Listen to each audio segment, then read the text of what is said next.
2021 grade 12 math trial examination paper, right? So we have this first question here, 1.1.1, which says 2x multiplied by 3 minus x is equals to 0. So for this equation to be equals to 0, right, is either 2x is equals to 0 or 3 minus x is equals to 0. If one between the two is equals to 0, then their product will be 0, right? Or if all of them are equals to 0. So how do we potentially solve this? So we say that we need 2x to be equals to 0, or we need 3 minus x to be equals to 0, right? So if 2x is indeed equals to 0, then x will be equals to 0 divided by 2, which is just 0, right? And then indeed, if you substitute it here, if you substitute 0, that equation will satisfy what is supposed to satisfy, right? Which is 0. On the other side, we're gonna get minus x being equals to minus 3. So x is equals to 3, right? And then that also satisfies our equation. If x is equals to 3, then we have 3 minus 3, which is 0. And then our equation is satisfied. So let's move forward and do 1.1.2. So 1.1.2, we have 5x squared minus 4x is equals to 2. And then let's solve for x and round off to 2 decimal places. Soon as we see that we have to round off to 2 decimal places, we know fully well that we're supposed to use the quadratic formula, right? So let's rearrange our equation and write it in the standard format. So we're gonna have 5x squared minus 4x minus 2 is equals to 0, right? Now we have our equation in the standard format. We know fully well that 5 will be a, and then minus 4 will be b, and then minus 2 will be c, right? And the general formula for a quadratic equation is given as x is equals to minus b plus or minus we have b squared minus 4ac divided by 2a. So now it's just a matter of substituting into this equation and we get our values of x. So x will be equals to minus, we said b is minus 4, so minus 4 plus or minus b squared minus 4 squared minus 4ac. A is 5 and then c is minus 2, and then we divide in everything by 2a. A is 5, like we've already said, so we just have that. So we're gonna get x equals to, so when I get to this point, I don't want to put this individual term in the calculator and then put this term in the calculator and then put this in the calculator and keep going down. No, I don't want to do that. I put this in the calculator as it is, just to avoid the mistakes I can possibly make, right? So you put it in the calculator, and then for the first time you put plus here, right? And then for the second time you put minus, because you're supposed to get 2 values, right? So if you do that, your x will be equals to minus 0.35, or your x will be equals to 1.15, right? Let's do 1.1.3. 1.1.3 says we have 7 plus 3x plus 2x being equals to 0, right? We're still solving for x. So we have that square root, so we have to square both sides, right? But then if we square both sides while we still have this 2x here, then so many issues are gonna arise. So the first step, let's take 2x to the other side. So we're gonna have 7 plus 3x being equals to minus 2x. Now we can square both sides in peace, right? And not so many issues will arise.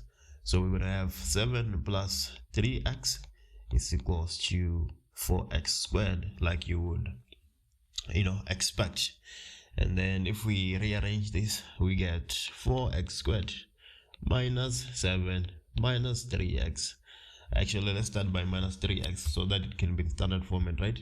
Minus 3x minus 7 is equals to 0. So here we are, right?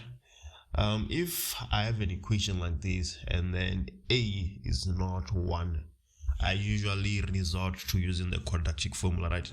Because for the most part, it's just too complicated when you don't have 1 there as the coefficient of x squared, right? But then if you can factorize it, then obviously you can go with that, but I really recommend the quadratic formula because you can never really go wrong with the quadratic formula. So if you factorize this, you get x plus 1, 4x minus 7 is equals to 0. I really don't recommend factorizing when you don't have a coefficient of 1. It's a bad idea. You're gonna lose marks unnecessarily. Just use the quadratic formula. Yeah, like even if it seems easy to factorize it, and then after that use the quadratic formula and see if it works out. The quadratic formula is just the way to go. So now we can say x plus 1 is equals to 0, or 4x minus 7 is equals to 0. So x can be minus 1, or x can be 7 divided by 4, right? So we have minus 1 and 7 divided by 4. So I want you to realize something. We had this equation initially, right? And then in attempt to solving the problem, we squared the two sides, right? When you square the two sides, you allow solutions that are not necessarily true to be true. Let's say, for instance, you have x is equals to 2, right? And then instead of solving x is equals to 2, you say, let me solve x squared is equals to 4, because they are essentially the same thing. If you decide to solve x squared is equals to 4, then 2 will be a solution. But not only will 2 be a solution, even minus 2 will be a solution, right? The minus 2 will satisfy what you have changed your expression to, but then it won't satisfy what you were initially trying to solve, right? So the same thing happens here. We have squared the two sides. We have introduced solutions that are not necessarily true. So it's now our job to go back to the equation and see which one between the two solutions doesn't necessarily satisfy what we're trying to satisfy, right? So again, let's have 7 plus 3. In place of x, let me put minus 1. So this will just be minus 3, right? And then 2x when x is minus 1, so this will be minus 2 being equals to 0. So you can see here we have 4 minus 2, square root of 4 minus 2, so this will be 2 minus 2, so this is equals to 0. So it seems like this one works. Let's check the other solution which we have, and then so we have square root of 7 plus 3 multiplied by 7 divided by 4 plus 2x is equals to 0. Already you can see that this will not be equals to 0, because here we're gonna get 7 plus 7, 14, 21 divided by 4 plus 14 divided by 4 is equals to 0, and this is clearly not equals to 0, right? So this solution here, it falls apart, so it's not applicable, right? And then there's actually a mark for rejecting that other solution. And then let's move forward. Let's do 1.1.4. So 1.1.4, it is saying to us we have 3 to the power x plus 2 plus 3 to the 2 minus x being equals to 82. So when I see problems like this, the first thing I want to do, I want to change everything and give it a base of 3. And then if I give everything a base of 3, then I can let 3 to the power of something be k and factorize with ease, right? But then there's no way you can put 82 to the base of 3 and then have a whole number as the power of the 3, right? So yeah, now it becomes a bit complicated, but let's see what we can do. So 3 to the power x plus 2 is the same as 3x multiplied by 3 to the power of 2, right? And then here we have 3 to the power of 2 multiplied by 3 to the minus x being equals to 82. So this is the same as 9 multiplied by 3 to the x plus 9 divided by 3 to the power x. Why are we saying divided by 3 to the power x? Because a to the minus 1 is equals to 1 divided by a. So 3 to the minus x will be equals to 1 divided by 3 to the x. So we can bring 82 to the other side. So we're going to have minus 82 being equals to 0, right? So now we have this denominator of 3x on the middle term. So let's multiply throughout by 3 to the x, right? So that we can sort of have a linear equation. So if we do that, we're going to have 9. We have 9 multiplied by, so we have 3 to the power of x, which is here, multiplied by 3 to the power of x. We are multiplying out with, right? So if we do that, we're going to get 3 to the 2x, because same basis, you add the exponents, plus 9, because 3x multiplied by 1 divided by 3x will just be 1. So here we have minus 82 multiplied by 3x being equals to 0 essentially. Yeah, but let's see if we can. So now we can, try factorize this. But then it's very difficult when you have this kind of things, right? It's very difficult to factorize it like that. So what I like to do, I let So what I like to do, I let 3 to the x be equals to k, right? So if I'm dealing with k, it will be more easy to factorize compared to when I'm dealing with 3 to the 2x. So we're gonna have 9 multiplied by k squared plus 9 minus 82k being equals to 0. So let's rearrange and write this in standard format, right? So we have 9k squared minus 82k plus 9 being equals to 0. So we can factorize this and find k. Obviously, I don't recommend factorizing. Use the quadratic formula so that you can never go wrong, right? So if you insist on factorizing, you're gonna get 9k, and then on the other side we have k, and this is all equals to 0, right? And then with 9k you have minus 1, and then here you have minus 9, and then if you multiply out, you should get the same expression, right? Let's just check real quick and see if it's true. So you have 9k squared minus 81k minus k plus 9. So this is minus 82k.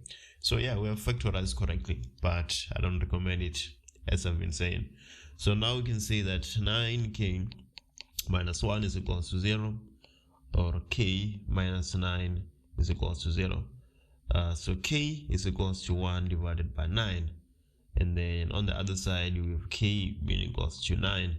So we know fully well that k is 3 to the x, right? So we have 3 to the x being equals to 1 divided by 9, or 3 to the x being equals to 9. Yeah, so let's see. So here we have 3 to the x. 1 divided by 9, you can write it as 3 to the minus 2, and then here you can write 9 as 3 to the power of 2. So we have x is equals to minus 2, same basis, so we drop in the basis and equating the exponents, and then we drop in the basis and equating the exponents. So here we're gonna have x is equals to 2, and then that's how you essentially solve your problem. Let's do 1.2. So for which values of x will the square root of x squared minus 5x plus 4 be real, right? So let me just write that down. So we have the square root of x squared minus 5x plus 4, right? If it's indeed real, then that should be greater or equals to 0. If the question was saying for which values of x will that expression be not real, right, then it will be less than 0, right? But then here it is saying for which values will it be real, so we're saying greater or equals to 0, right? So it should be obvious now how we should move.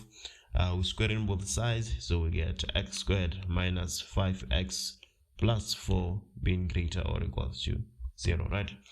So now let's find our CV critical values, right? So we're gonna equate to 0 so that we can find our critical values. So we're gonna get x squared minus 5x plus 4 being equals to 0. So we essentially factorizing here. We get x, and then this is equals to 0. So now the question I'm asking myself, which two numbers do I multiply and get 4? But then when I add, I get minus 5. So that is minus 4 and minus 1. So x is equals to 4 or x is equals to 1, right? Now this is where the magic happens, right? So there's two possible solutions to this problem. It's either the answer lies between these two critical values or outside the critical values. Let me show you what I'm talking about. It's either our answer is between 1 and 4 or is outside that domain, right? That is x being less or equals to 1 or x being greater or equals to 4. So one between these two solutions, you have solutions 1 and 2.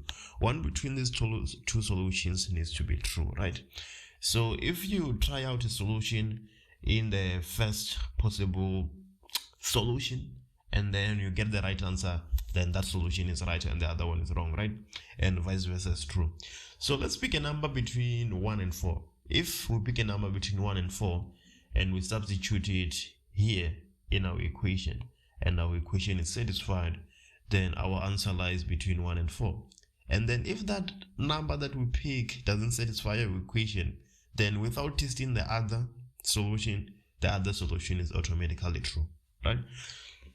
So between 1 and 4, let's pick 2, right? So here we're gonna have 2 squared, which is 4, minus 5x, we're saying x is 2, so that will be minus 10 plus 4. So we have 4 and 4 cancelling out. Now we have square root of minus 10 being greater or equals to 0, right? And we know fully well that that cannot be true. We cannot take a square root of a negative number at this level. So the first solution falls apart, so this is wrong, and then the second solution is the correct one, right? Try out a number that is in this that satisfies these conditions and tell me if that equation is not satisfied. Last but not least, let's solve simultaneously for x and y. So we have xy being equals to 12, and then x minus 4 is equals to y, right? So if I make x or y a subject of the formula in this equation, then I'm gonna get a fraction, and then I'm gonna have to deal with the fraction, which is something I don't really want, right? So I'll just make x or y the subject of the formula in this second equation. So let me make x the subject of the formula. So I'm going to get x is equals to y plus 4, right? So now I can substitute this value into this equation. So we have, in place of x, I'm going to have y plus 4 multiplied by y being equals to 12, right? So y squared plus 4y minus 12 is equals to 0. So let's factorize. So which two numbers do I multiply? Get minus 12, and when I add them I get 4. That is 6 and minus 2, right? So we have plus 6 and minus 2. So y is equals to minus 6, or y is equals to 2. So now we can find x, right? If y is equals to minus 6, then x will be equals to 12 divided by minus 6, which is minus 2, right? And then if y is equals to 2, then x will be equals to 12 divided by 2, which is equals to 6, right? I'm just substituting into this equation here and finding our value of x.